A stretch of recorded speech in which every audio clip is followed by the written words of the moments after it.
to. So it's like And your fire gets stuck there. But you know, right on me too.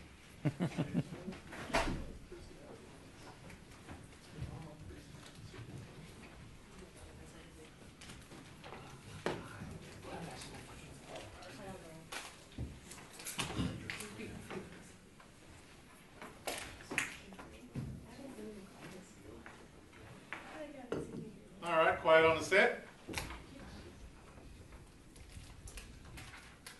All right, welcome back. I'm Chris Foster again, working for John Zink Company. I work in the Flare division. Again, we're going to be doing our second session here on process flares. So last time we covered a lot of the flare safety topics, right? So flare ignition, right? Remembering the fact that pilots are needed to ignite the flare. If you don't have a pilot, it's just a vent, right? And vents are not what we want. Talk about relief capacity and the importance of relief capacity and what that means to your plant, and understanding the full back pressure across your system. Gas liquid separation, taking the liquids out of the gas so that they're not vented and you have flaming fire coming down to grade. Flashback prevention and mitigation, how you prevent that fire from coming back into your system and back into your plant, which would not be a good thing. And radiation and how that radiation affects people. Today we're going to move on to performance and talk a little bit about the performance of flares and some different aspects of performance that people look at when they're designing flares. One of the important things is noise, right? So we're going to talk about flare noise and why that might be important, emissions, and also smoke control. So noise, why is noise a concern? I'll just open this up. Any questions or any ideas of why noise might be a concern? If you're in an urban area. Okay, yeah, if you've got neighbors, right? If you're in an urban area, being loud is not a great thing. Yeah? it could be disruptive to the workers. Disruptive to the workers. Okay, so when you say disruptive, how might it be disruptive to the workers? It could be bad for their hearing. Yeah, so hearing loss, right? Okay, you're going to say hearing loss. Yeah, so if you're around loud noises for too long, you can get some hearing loss. So, so proximity to how close people are going to be working to the flare may be a key element in the design of them. So, so employees in plants, businesses, residential areas, offshore platforms and ships. So I threw this one in there. We talked a little bit about platforms, we'll talk a little bit more, but why do you think platforms and ships might be a separate category when related to noise? If you think about it, you have a real confined space, right? So even more so than being close as employees in a plant, right? In a plant, you can always move the flare further away because you're on grade, right? When you're on a ship or a platform, you can't get any further away. So we have to figure out how far away that flare needs to be so it doesn't impact personnel. You can see here, there'll be long booms that these flares are put on to get it away from the ship to move that source point away. So you're right. So the adverse effects, right? It messes with people's hearing. Some people will hear ringing, right? And they can't sleep well at night. And so loud noises really affect a person's ability to hear. So this is just a little bit on noise, right? So how much noise is too much? Well, OSHA has some levels, right? So OSHA gives us levels that people can stand, dBA, so an A-weighted scale, and how many hours per day they can handle that noise. You'll see for an 8-hour workday, which is typical, OSHA says 90 dBA, which is why typically people try to stay safe under that and go 88 dBA and stay under that 90 dBA. Level for noise.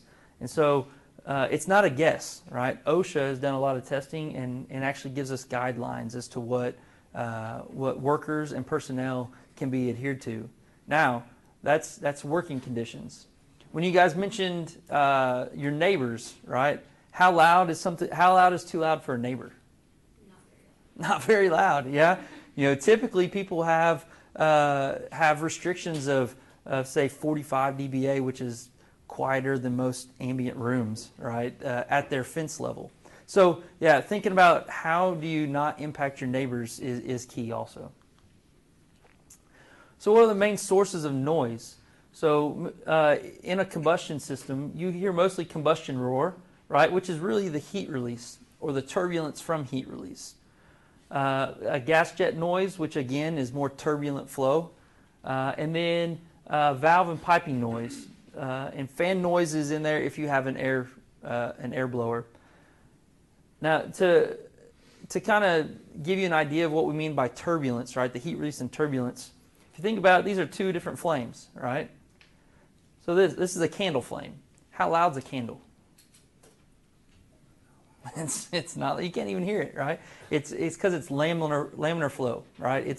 It's not turbulent. But in a flare, flares are violent, right? They're turbulent, and that's how we entrain air and clean them up. So this turbulence in the heat release in the gas actually creates the combustion roar and creates a low frequency that travels for a long distance. So that's a little on noise. Emissions, right? Emissions is a big topic. Emissions are what people are worried about coming from the flare. So when we're talking about emissions, why are they concerned? We're going to look at how efficient a flare may be and where do the pollutants go. All right, so if we look at a flare, we've got the gas coming out, we're trying to burn it, but yet there's a plume that happens after that flare. And so what you want beyond these products of combustion here are you want true products of combustion, which are CO2 and water vapor, right? That's really what you want so that everything is fully combusted and is in a relatively safe state. So the major products of combustion are, like I said, water vapor and carbon dioxide. The issue is with all combustion, there's some products of incomplete combustion.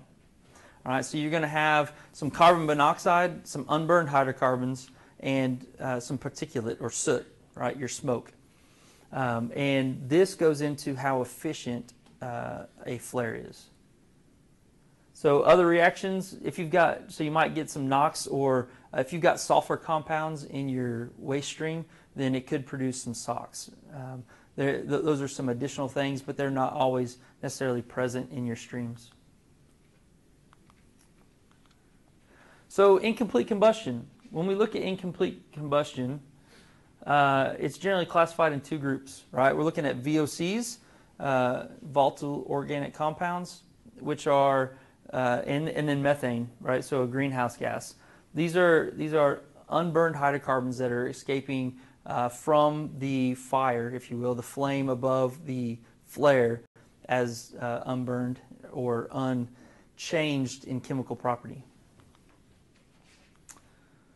So how efficient is the flare? Well, we're trying to get to a destruction efficiency, right, which is basically the mass of the pollutant leaving the flare divided by the pollutant going to the flare. And you can subtract that by 1 to get your destruction efficiency. All right, so it's just how much of the gas going to the flare is actually being destroyed. Right? So that's really what you're looking at, destruction efficiency. Now, when people are looking at flares, they look at two different things. And this is where it gets a little confusing. There's destruction efficiency and then combustion efficiency. Combustion efficiency is a little different than destruction in the fact that you're looking at how well the gas is combusted, right? So it's going to have some of these remnants of pollutants, right? So some CO, some NOx that may be mixed into your products of combustion. But typically people look at destruction efficiency and combustion efficiency. So it's so the combustibles leaving the flare are not water vapor and carbon dioxide, but it are these things that are the incomplete combustion, right? The carbon dioxide, the unburned hydrocarbons, and the particulate. So how did all this come about? Because flares, right, are usually up on a stack really high away. You can't sample it like you would in an enclosed system, right? You can't pull a sample and figure out what is actually leaving the flare. So back in the 80s, CMA did a test, right, where we actually had a flare at the Johns Inc. facility, a smaller one, and we were able to put a hood above it. And this hood is pulling a sample, and so we were actually able to, at grade, pull samples and figure out what some of those, what the combustion efficiencies were of flares at different conditions. CMA found an interesting result. So what they found is that the steam to flare gas vent ratio, as it increased, your combustion efficiency dropped, right? Meaning the more steam that was put into the flare and the more air entrained, you were over aerating the gas, and the combustion efficiency was actually dropping off. So you got better combustion efficiency the lower your steam to hydrocarbon ratio was. So this means that the excess steam or air contributes to a lower combustion efficiency, meaning how you operate your flare was important. All right, so smoking flares have a high destruction efficiency. What does this mean? Well, you can oversteam a flare, much like this picture here, and get a lower steam or combustion efficiency, right? If you operate it properly, you're going to see a flame and you'll have a good combustion efficiency. If you have no assist media and it even smokes, it still has a high combustion efficiency, but it's smoking, which is not what people want to see. Yeah, question? What's the smoke made of? So smoke is soot, right? So what it is, smoke is when a gas, let's just take propane, right? If propane goes to a flare, right, it starts to break down in the heat, right? It starts to strip off the hydrogen molecules from the carbons, right? And if it starts to cool before those carbon atoms can form with other molecules, so really the oxygen coming in, the goal is to get that carbon stripped off and join with two oxygens and make CO2, right? That's what we want, and the hydrogens to make water. Well, if you don't and it starts to cool off too much, the carbons start to bond back together and they make polycyclic aromatic hydrocarbons, which are basically carbon chains, and they start to make layers of carbons, which you then begin to see, and it's called soot, right? So smoke is just carbon. It's cooled down. So smoke is actually a cooled down version of fire, right? In this fire, it's a soup, and what you see actually burning here is hot carbons, right? Hot carbon molecules. And as it cools down, if those carbon molecules don't join with the oxygen or something else, then it turns to soot. So good question. So is it not really bad for the environment at all? It's just not pretty? No.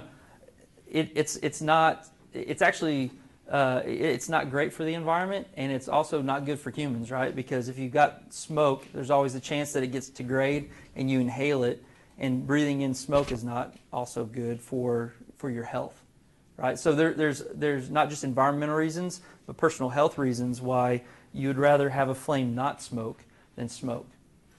But what they're finding, and what we're stating here is even a smoking flare gets good combustion efficiency, but an over-steamed or an over-aerated flare actually does not, because these hydrocarbons don't actually get burned, right? This is burned and destructed molecules. They just get turned into carbon instead of CO2 and water vapor. Does that make sense? Good question. Good question. So testing continued, right? So EER did some more tests where they were more of a lab type test instead of out in the open atmosphere. They took this test and again they had a hood and they had more of a rake probe. They were able to again take more sample data, trying to understand the data that was taken in the CMA test a little better.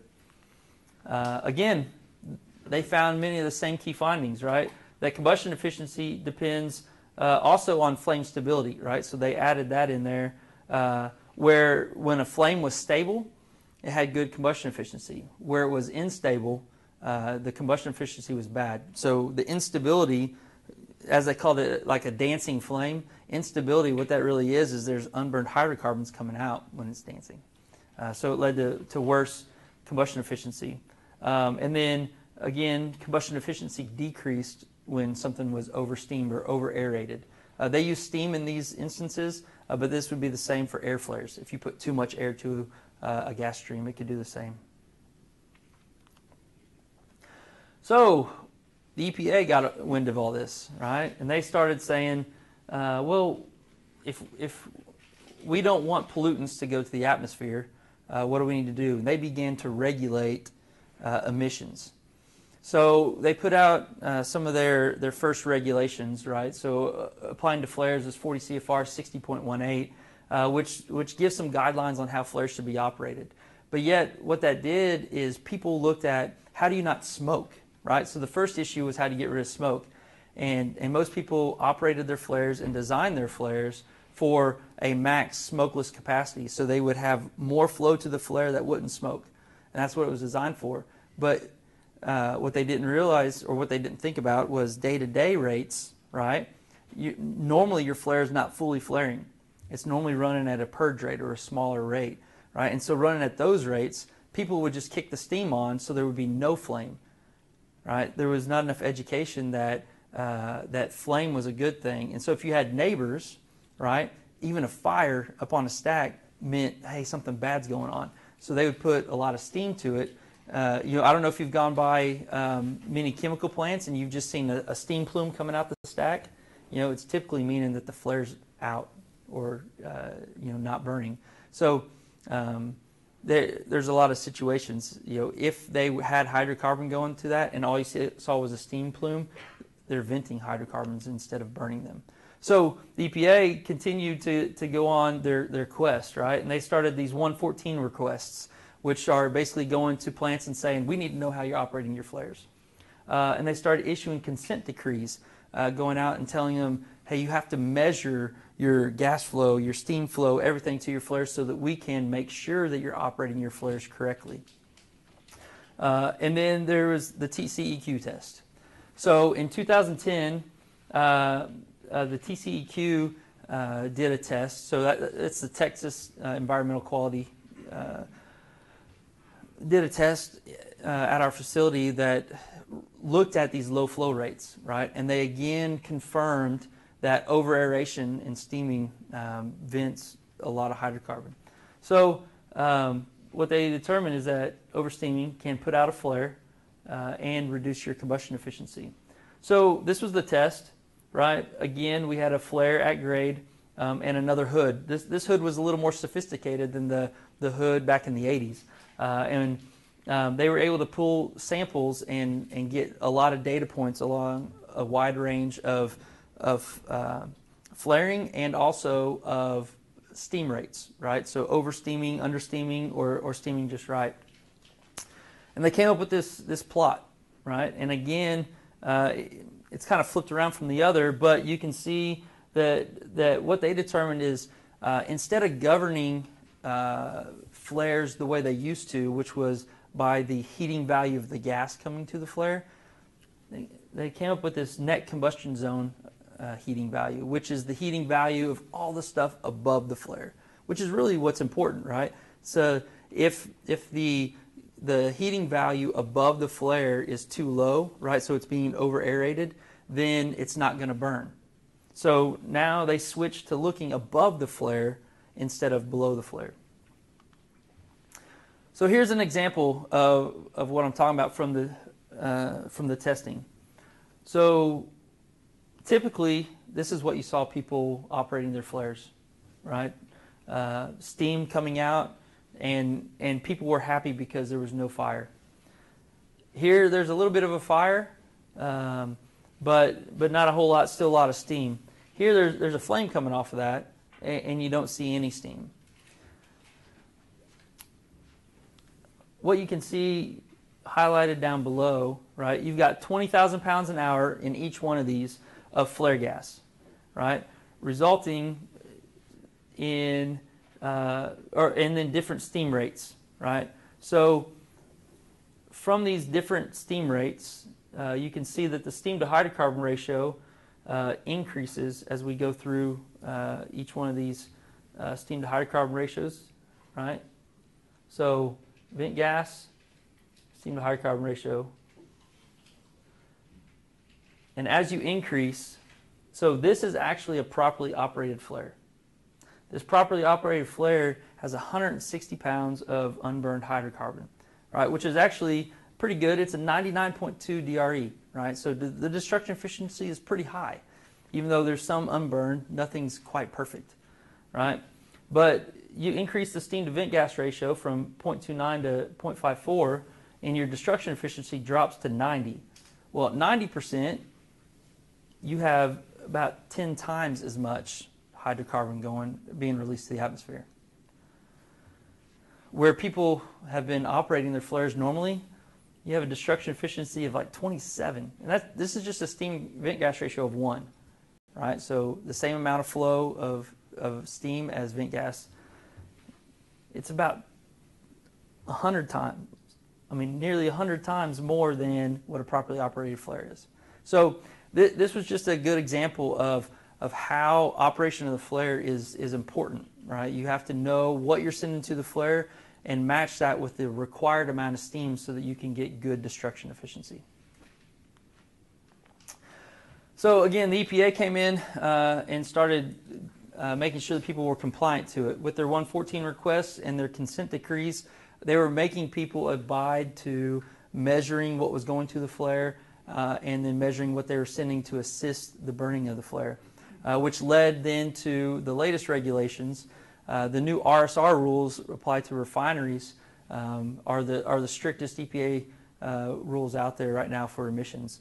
And so they have become the best practice or the good practice that they make people live up to, right? So when they go into a consent decree, they say you should be operating your plant to the best practice, which is the RSR, which is RSR stands for Refinery Sector Rule. Sorry, I meant to cover that.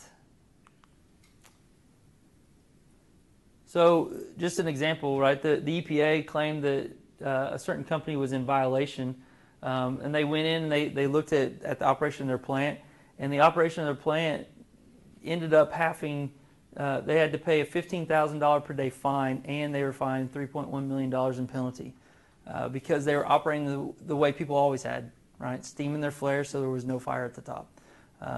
But people now know from these public tests that are out there and also the new regulations that how you operate your flare really affects what is being released to the atmosphere. So the new refinery rule, what it really did is it made people add a lot of equipment to their system that they normally didn't have. Flow meters, GCs, right? Gas calorimeters, the different things to monitor and report what they were sending to the flare, because now the EPA is worried about all this and they're making people keep track of and report what they're actually sending to the flare. There's mention here of AMEL, and AMEL, it applies to things that are not governed in the regulation. You can do an alternative means and get the EPA to approve your measurements for your emissions. So again, we come back to what does this change as far as efficiencies for flares? Well, efficiencies for flares have now changed from what you're looking at coming to the flare to what is above, right? So we're now looking at the net heating zone above the flare must be greater than 2.7 BTU per scuff. So we're looking for something that's always going to be able to burn. And the other thing that they've done is, people have finally realized that hydrogen has a higher heating value than what it would actually say, from a chemical standpoint, what you would think it would be. So we now recognize hydrogen as having a heating value of 1212. Because I don't know if you guys have burned hydrogen much in your labs, but it burns really well, right? It doesn't need any assist, and there's no hydrocarbon to it, right? So a summary of the efficiency, right? Efficiency is now one of the main drivers in flare design and what people look at. So to control the flare, it's important to understand the overall pollution control and how you prevent hydrocarbons from escaping. Different regulations, so 40 CFR 60.18, and then the new regulations 6370 look at emissions control and how you can do that. So again, as we talked about with safety, with emissions, it's the law. So that's why people have to follow this. And the EPA will be issuing rules for other sectors soon, not just the refineries. So they're already working on other industries like ethylene and chem plants. So where do the pollutants go? So now we've talked about efficiencies, let's talk about the actual pollutants. So as I mentioned, the flares are up in the sky, right? So you can't really get sampling hoods on every flare and go measure what's coming out. So there's a document called AP42. It's a government document. They took a lot of the testing that was done at grade and came up with some factors that you can apply to gas streams to determine the amount of pollutants that might be coming from your gas stream. And all this is based on the assumption that your steam or air-assisted flare is being operated properly. Again, that goes back to regulations. When people are doing permitting, they're permitting per these numbers, and the EPA is holding them to that based off of operating their flare properly. So where do they go? We use dispersion analysis, right? A lot of people will look at the dispersion of a vent gas cloud, and that kind of helps determine where these certain pollutants may go. All right, so you've got a vent stack, you've got a flare or pollutants, and you've got wind. Right, as it blows across, you'll see that it's splitting out. The wind is actually bifurcating it, and there's other factors that will make that plume take different shapes or different paths. The key is you're looking at the ground level concentration. You want to be able to have the dispersion of the gas not affect communities or people, because if it becomes unburned, right, say your pilots are out and your flare is not burning, then the release of these gases could affect the surrounding communities. So the ground level concentration is typically what's looked at as far as dispersion goes. The height of your flare system is normally determined by either radiation, right, for personnel, or by these dispersion analysis. So there's different methods for getting the ground level concentration. One of the favorites today, as computing power gets more and more powerful, is using CFD. CFD is a means that people can build a model and run some quick calculations. Typically in the past, though, people have used wind tunnel studies and Gaussian dispersion, right, which is a long calculation method to be able to do these dispersion calcs. Now, dispersion calculations are kind of a specialty, and there's special companies out there that will do that kind of work. But again, like I said, the number one choice today is CFD, because it's the easy way with computing power getting easier and easier to obtain. So that's kind of the wrap up of the performance of flares. What we're going to move into, I'm actually going to allow Allison to jump up here, and she's going to go through different types of flares and why we might use different types of flares. So Allison?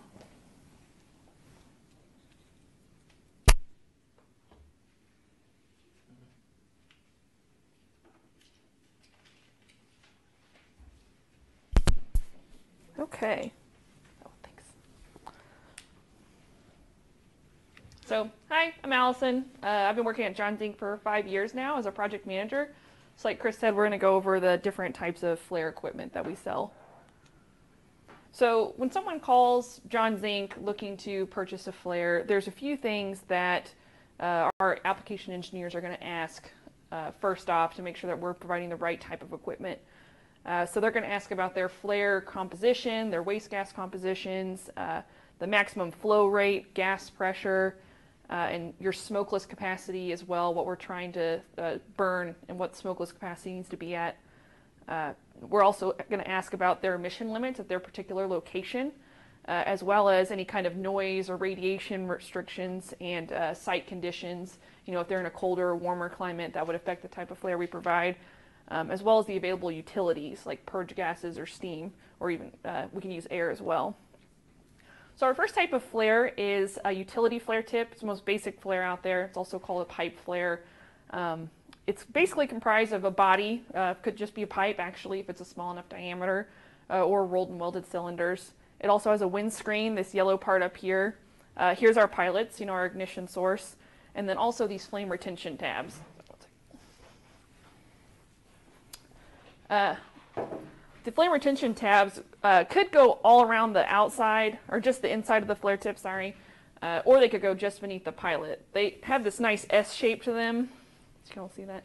The S shape just creates a little bit of more turbulent mixing, creates eddy currents. So as the waste gas exits the flare tip, it'll hit this S shape and curve around, and it trains a little extra air into the system. We can go ahead and pass this around. So does anyone see a problem with this particular flare design?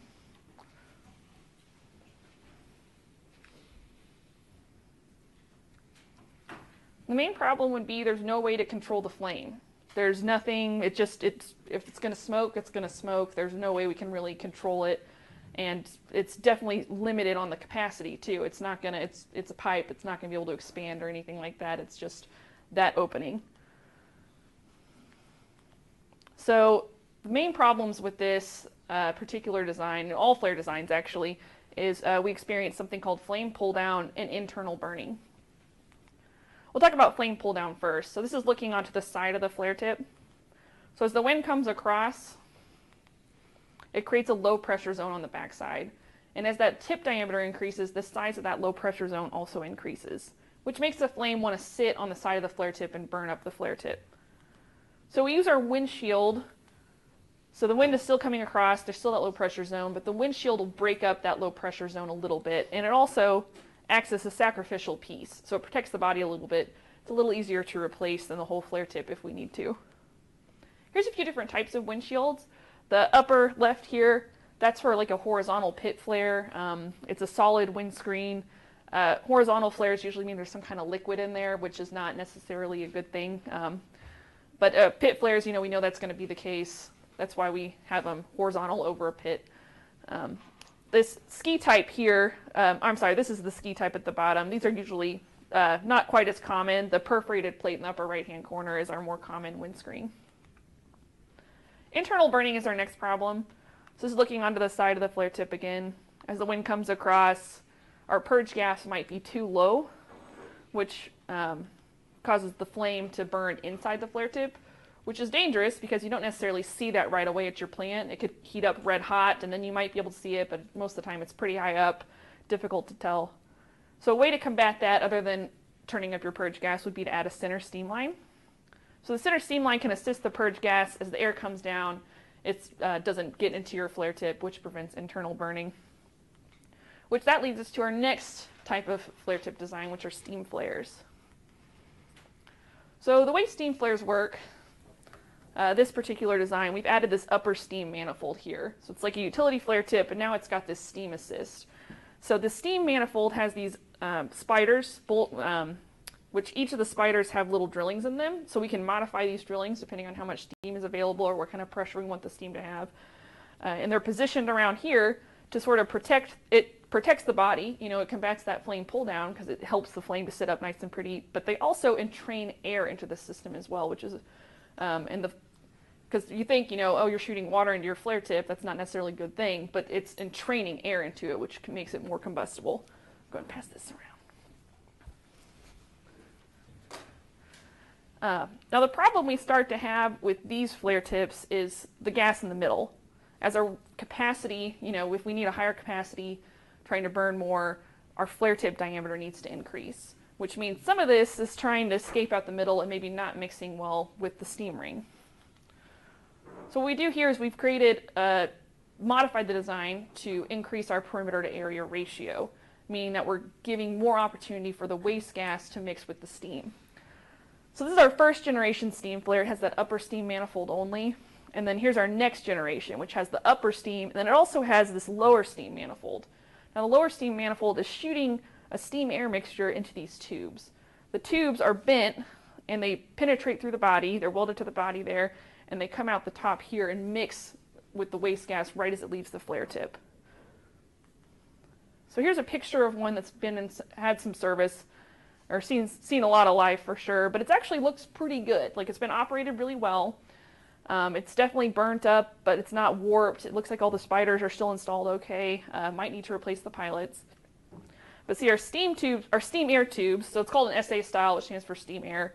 These are steam air tubes, so the waste gas comes out around those steam air tubes and mixes with these steam air mixtures on the inside and the steam spiders on the outside as well. There are some problems with this design too. Steam control is a little more complicated. If we have the upper steam manifold and lower steam manifold, you have to be sure to operate those correctly. If you turn on the upper steam manifold without turning on your lower steam manifold first, you could cap the flare tip, which means that there's going to be a lot of internal burning, and it's going to be very difficult to tell with this particular design too, because there's this muffler around the outside, which is this blue screen here. That's actually solid steel with insulation in it in real life, and that's if we cap it. So if we turn on this upper steam and cap the flame inside, the flame will actually shoot out your steam air tubes at the bottom and just burn up your muffler like crazy. And it's very, very hard to see from grade, and the muffler will not last very long in that condition. So steam control can be kind of tricky with this. But this leads us to our latest and greatest flare tip, which is our XP. Our XP has straight steam air tubes, see, instead of the bent, so it doesn't have to penetrate into the body, which means there's less pressure, back pressure on the line. So it more efficiently and quickly mixes with the waste gas, which means it requires the same or even less steam than the previous steam designs, especially the HSA or the SA style, which has the bent tubes. So here's an XP flame. It's a bright, big, luminous flame, no smoke, it's perfect. So a problem we might run into is like maybe a plant doesn't have access to steam, or perhaps it's really cold conditions. We don't want steam, or because steam means water, and water means icicles, and could get complicated. So that's why we start to use air flares. Air flares, so this would be the flare gas riser, so your waste gas is going through there. That's your air riser or stack / plenum. So that would be your flare tip, your air duct, and there's your blower. So your blower shoots air up the air plenum and mixes with the waste gas. So air isn't necessarily as efficient as steam, though. It requires more horsepower to achieve the same smokeless performance than steam. So this is a type of air flare that we sell. It's called a spider air flare. So your waste gas is coming up and out of these holes here. So we're dividing up the waste gas a little bit, and then there's going to be a plenum that goes around that, and the air will come up and go in between these spider arms and mix with the waste gas. So here is one of those air flares before the blower is turned on, and here it is after. So just adding that extra air right as it exits the flare tip makes a big difference in the smokeless performance. Oh. Oh, sorry. So next we look at our high pressure flares. So we have internal energy, pressure, which we're going to turn into kinetic energy, which means smoke suppression. We utilize these gas pressures to mix with the waste gas and air and inspirate air. So here's a multi-point ground flare system. So the way, and they're also, they're on rows and they're staged. They use multiple burners. So what I mean by staged is we could picture it like if we had a 6-inch diameter flare tip, we're limited to that 6 inches. But if we're staged, then that means as the waste gas increases, the diameter would increase with the waste gas to achieve 100% smokeless performance. So that's kind of the key, is like in lower flows or higher flows, it's harder for those steam flares to adapt to different flow rates and be smokeless 100% of the time. Staging your flares means that basically the area you need changes with the waste gas coming out to get that 100% smokeless performance. So here's an example of a staged event. They had a little bit of flow, and then as the flow increases, the burners open up and allow for more relief capacity, and still there's no smoke, which is great. So now we're moving on to production flares. Production flares, like Chris said, they could be out on like a floating platform or a boat, something like that. And most of the time we put our flares on a boom as far away from the people as possible to reduce that radiation noise, radiation and noise on the people working on the platform. Now the restriction there is the weight. How far out are we going to put that boom that's practical? You know, because it's going to be pretty heavy. So we got to do some structural engineering to make sure that that boom can properly support the flare tip, as well as handle any kind of like ocean waves or hurricanes. So we can still use utility or pipe flares for production flares. They're very simple. Oh, sorry, question. Is there such thing as a down-firing flare? Like a flare that fires downward? The question was, is there a flare that fires downward? No. I mean, the horizontal pit flares would probably be the closest that we get. And we really only want to put those horizontally because of the liquid.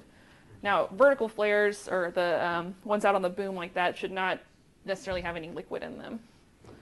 Right. Good question. So utility flare tips are still great flares. They're simple, very easy to replace, they're cheap, easy design. However, there are some limitations there. So we can't control the smoke, we can't control the flame. So that means higher radiation, you know, so there's trade-offs with that. So we like high pressure flares. High pressure flares are another type of flare tip we have. They're good, they reduce radiation, they reduce smoke. They're usually not very noisy because you don't have the steam. The steam can actually get very noisy as well. And it's also a pretty low cost system. So this is our hydro flare tip. This is a type of, it's very good at high flow rates. It's basically just a nozzle at the end there. So as your waste gas comes up, this is the main body, so each of these arms are connected to the body, and the waste gas will just flow out through the arms. Now we have a center burner here that anchors the flame. So we'll see in like high pressure in the high flow situations, the flame's actually going to be lifted off of the flare tip. So this is looking onto the side of the flare tip. This would be the arm. So when we talk about turning that internal energy into kinetic energy, so here's your internal pressure. It exits out, which creates your kinetic energy, and entrains air into it. It's sort of like a jet. So it's almost like a vacuum. It sucks air into it, which creates that very turbulent flow, inspirates air into it, and creates that waste gas, good combustible waste gas mixture, which is good for decreasing smoke. So there's a picture of that lifted flame. So you have that spider burner in the middle. It's a similar design to our spider steam jets. It just has the arms with the hole drillings to help entrain a little extra air.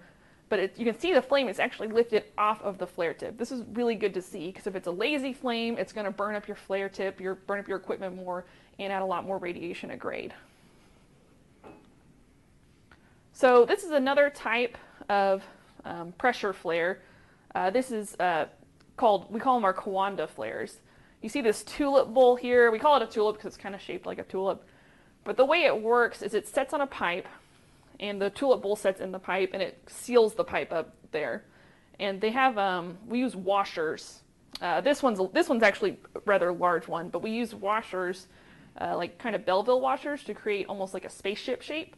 And then we stack up those washers and create a sort of spring. So as the pressure increases, the seal here, it actually will create a little slot and open up depending on the amount of pressure that you have. So instead of the gas just shooting straight out, it actually follows the curvature of that tulip. That's called the Coanda effect. So if you've ever been like washing a spoon out in the sink, and on the backside of it, the water hits the spoon and just shoots out everywhere, that's similar to what that's the Coanda effect. So it creates a thin gas film that's following this tulip shape, and as it does that, it's entraining air into it. So it's dividing up the mixture and training air into it, which creates a really good burn. So that's our end air. This is our KMI flare tip.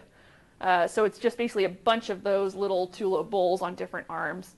It's similar to the firewood principle, right? We're trying to split up the flame, create, instead of just trying to light a fire on a log, you're building a little teepee, right, to train more air into it. That's what we're doing here with the KMI. So another interesting flare is the Poseidon Flare. So it's similar to, we still break it up into several arms, but it actually uses pumps to pump seawater into the flame mixture. And so you can see here with the water on versus water off, the water off has a lot more luminous, bright flame, which most likely means there's more radiation. So you can actually use some like the elements around you to help, you know, seawater. You're gonna have plenty of seawater at your site, and that's free to cool down this flame.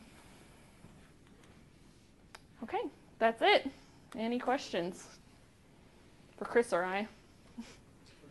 Also address our South Dakota friends. Oh yeah, South Dakota friends.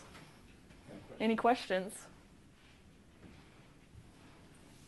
What happens to the salt in the water that you're pumping to the pipe in the last one? Repeat Once the you burn question. it. So the question was, what happens to the salt that's shot into, the salt in the equipment when you mix it with our Poseidon Flare tip here? I mean, salt, in here, Chris, you can jump in too if you want. Well, here. Typically, it's not. I mean, the salt is not normally considered in the reaction, right? So it's really the water that is helping reduce the radiation, and the salt is just a byproduct. And because these are in offshore platforms, right? If the salt falls back into the ocean, there's really no harm. Yeah, it's really like the corrosion that's more something so like the corrosion in the pipes. The pipes are typically more heavy wall pipe to give it a longer corrosion life, because we know that there's going to be more corrosion in those type of pipes. Yeah. Does salt corrode stainless? Well, it can have an effect. It depends on the Does quality salt of corrode stainless. stainless? Is the question. Yeah. So the question was, does salt corrode stainless? And from that aspect. So certain grades, right? 304 has carbon content in it, so yes, it will. So if you're looking at putting stainless out there, you may use a 316 or a 310, or even higher alloy grades to do that. But typically,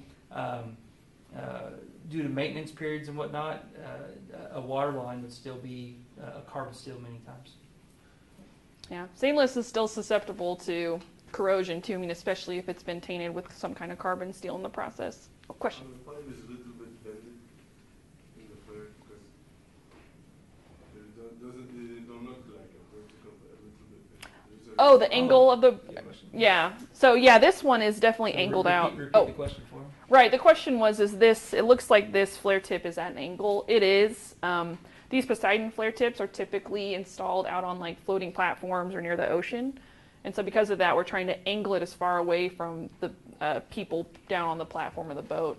Yeah, so what the angle does is it provides less radiation impact on the ship. So putting it at an angle takes that radiant location of the flame further away than if you were straight up. Yeah, good question. Why do you have two jets, like the angled jet and one that's vertical, like in that flame? Oh, why? Yeah, Oh. So this Let good me get over question. here. So the question is, why is there a vertical and a angled? It's two different flare systems, and typically what these will be a low pressure and a high pressure flare system. You can't angle a low pressure because there's not enough force behind it to keep the flame going out. Right, it'll be real lazy and burn it up. So typically they're vertical, and the high pressure flames we can angle away from everybody else. Good question.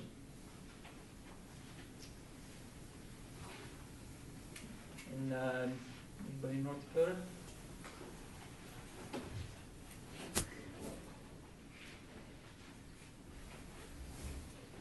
Doesn't look like it. All right. Cool. Thank you. Thanks, guys.